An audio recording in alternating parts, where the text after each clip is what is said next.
We all recall a time when we got bullied or picked on in school. I can recall the time when I got called Four Eyes because I wore glasses when I was 6. That's when I started wearing glasses. And I've worn them. Well, I don't wear them now. Obviously, I'm not wearing them, but I have astigmatism. And I remember being picked on and chairs being pulled out from underneath. Just the typical grade school stuff, you know, playground bullying. Unfortunately, that doesn't always happen with others. They have more horrible events happen to them, and it's cyberbullying. I've done some research through Good Morning America, journal articles, and news media. Cyberbullying is a vicious and hostile attack on an individual's character, and it's very serious. In the next few minutes, I'm going to talk about cyberbullying, the effects it has on its victims, and what we can do about it. By talking about public humiliation and social networking, age groups, and the types of people, or the kids, young kids, who engage in this activity, and the Jeffrey Johnston laws that were passed, and the other organizations that have been passed or put into play because of these problems.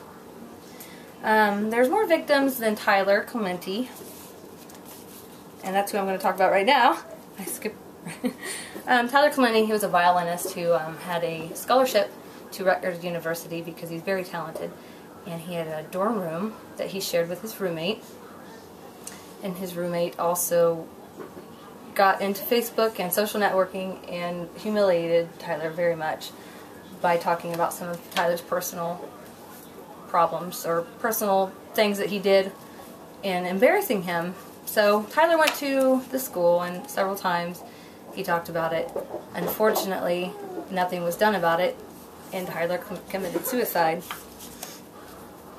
There's lots of other victims that happened before him, prior to Tyler, and it's continuing until people make a stand against it. Cyberbullying is vicious. It's hard to stop, and it occurs repetitively. Usually the victims can go back and review everything that they've been harassed about, you know, everything that is said. It's constant. It stays with them. They usually go back and look. The perpetrators usually conceal their IDs, so then that gives them no way of having any consequences because nobody knows who they are.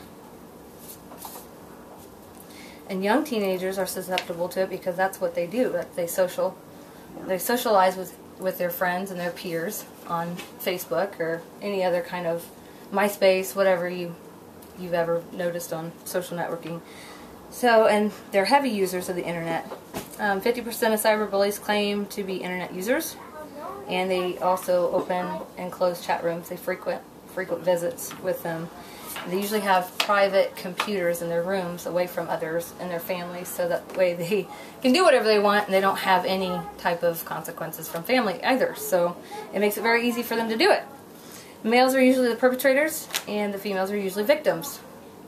The perpetrators are usually older, and they think it's funny or humorous. They don't really think that there's anything offensive about what they're doing. They think it's just for fun. Unfortunately, it really bothers and hurts people. And finally, we come to the understanding that things are being done to prevent cyberbullying, so we can protect our kids in the future. In 2006, the Megan Pledge was the first organization to make a stand against it, and they brought up this pledge that it commits the person to not engage in the cyberbullying, to refrain from it, and if they witness it, they turn it in. So that was the first thing that was done. However, unfortunately, 2 years later, in 2008, Jeffrey Johnston also committed suicide. Like Megan, I forgot to mention that she also committed suicide. And he had taken 3 years of bullying, cyberbullying, and just that's their usually end conclusion, and that's what happens. It forces them to think that there's no way out, there's no help for them, so they just, unfortunately, they can commit suicide.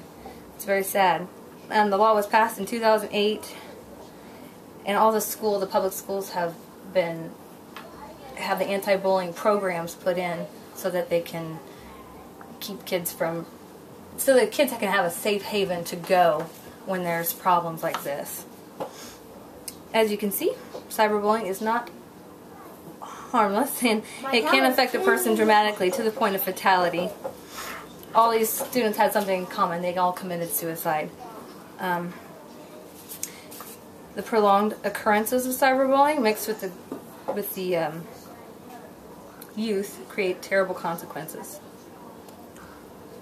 Unfortunately, it's hard to say that the kids that Megan and Tyler and Jeffrey are making things happen because of the terrible consequences that some of these kids have committed suicide. So it's something that is finally being done. It's unfortunate. Their lives had to be taken before we noticed. But with such remarkable accomplishments with technology of the internet, we must be careful and understand that it can be used as a weapon, and it can be hurtful. So what we need to do is just make sure that we turn in the inappropriate behavior and make sure that we don't do that ourselves.